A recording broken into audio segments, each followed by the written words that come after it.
Hello, Rambler fans, and welcome to another edition of the Superintendent's Corner, starring Scott Acom, the Superintendent. How you doing, Scott? I'm doing well. How are you, Mr. Vader? I'm doing real well. You know, Good. this question always gets asked to me, so I'm going to ask you. How's the start of your school year going? It's going very well. It's been a very good, smooth start to the school year. It's been great seeing the kids in the hallways again and staff in the hallways, and it's been a smooth start. Now this morning with a hail at Car Riders got a little crazy, but no, it's been a very good start. Year two's always smoother than year one, Yes, correct? that's true. Yes. All right, so some changes still going on in McBain. We're always moving forward, and Mhm. one of the things that just happened, I noticed in the board minutes, is you approved a new safety officer. Can you explain why we're having a safety officer, and then two, introduce us to the new safety officer? Yes, well, unfortunately, with everything going on in the world today, we wanted to increase our school security and be proactive with it, with some deterrence, and we looked at a school safety officer position. So this person will be in our school. They will have a license to carry a firearm in the school. They are a former law enforcement, has over a decade of law enforcement experience. We went with the safety officer position instead of a law enforcement or police officer because we found, in research has shown that kids they're more approachable rather than being in a uniform. Okay. Having the full gear on, kids, that can be intimidating.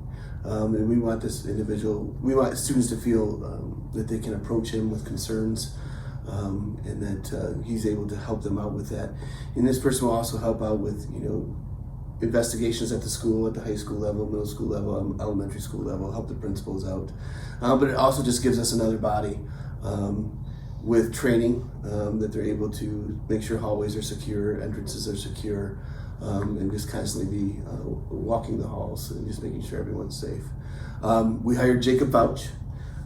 He is originally from the Houghton Lake area, kind of lives in between McBain and Lake City.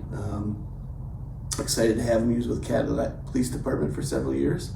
We're excited to have him. We interviewed him twice, administration and teachers and support staff. And then we also had him come in a second time. He met with some board members and students. Students had the opportunity to interview him and talk with him. And very impressed with how he related to the students and the students related to him. So we're excited about that. Well, outstanding. So, congratulations, welcome. What do you call him? Officer? Mr. Fouch. Mr. Fouch. Yeah. So it's just Mr. Fouch. Welcome to the McBain staff. Looking forward to seeing you. Maybe we'll get a little special on you. We'll see how that goes on that. So, I've been hearing some bubblings about revisiting an old topic. I heard something about a bond. Can you start leading us to what you guys are starting to explore with that? Yeah, so we're starting to look at the possibility of a bond or millage or a sinking fund or a combination of both. We've been very fortunate over the last couple of years with monies from the federal government that was called ESSER funds. We used some of the ESSER funds to accomplish some of the tasks that were originally asked for in the previous bonds and upgrade some things. Unfortunately, our ESSER funds are running out. They're going away. We're not getting any more. But we do have needs as a district. And, one of our biggest needs right now is probably transportation. Our bus fleet is aging. And as it continues to age, it costs more money to maintain. So we're looking at, a bond and sinking fund. There are some things that bonds can pay for that sinking funds can't. And some things that sinking funds can pay for that a bond can pay for, but with a sinking fund, you're not paying interest.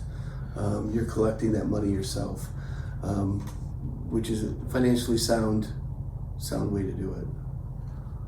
So, help me understand the difference between a bond and a sinking fund. My interpretation, I'm going to say that, then I want you to correct me. Mm-hmm.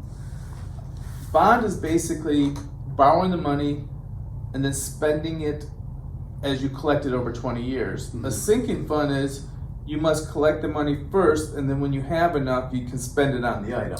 Correct. So a bond you collect the money up front quickly, right?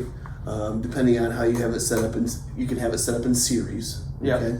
But you collect that money, you borrow that money, and then you pay it back. So it's essentially a loan. Yes. A sinking fund is not a loan. It's you collect the money. The school district will collect the money themselves from the taxpayers, and then spend that money as they go. They can save that money for big items, but the biggest thing with a sinking fund is you don't have interest.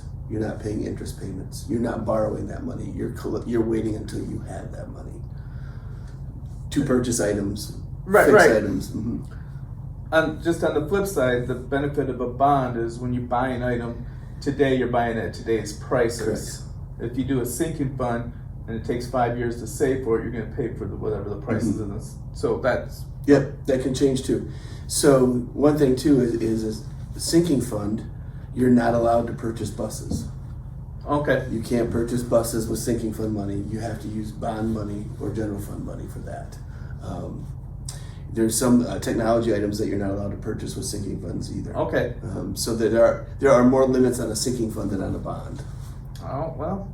So what I assume is you guys are looking at maybe like a hybrid type of thing where we can maximize the value and the money. That's what we're talking about. Yep. Continuing to explore different options. Yep. Well, that sounds like you guys are doing due diligence. We're Thank you very much. trying to, yes. All right, so we won't meet again until the middle of October, so we have a couple important dates going on here. Mm-hmm. In the beginning of October on a Wednesday. Yeah, October 5th, Wednesday is our count day. And as you know, in the state of Michigan, that's how I'm going to get it out. That's how we receive our funding is based on our student count. So October 5th, Wednesday, October 5th, the first Wednesday in October, across the state is count day. So we ask for students to be in attendance that day. So we're able to collect our full FTEs. Okay. We also have October 12th coming up, which is PSAT testing for our students, which is another important day for our kids and for our staff to show everything that we've been working on.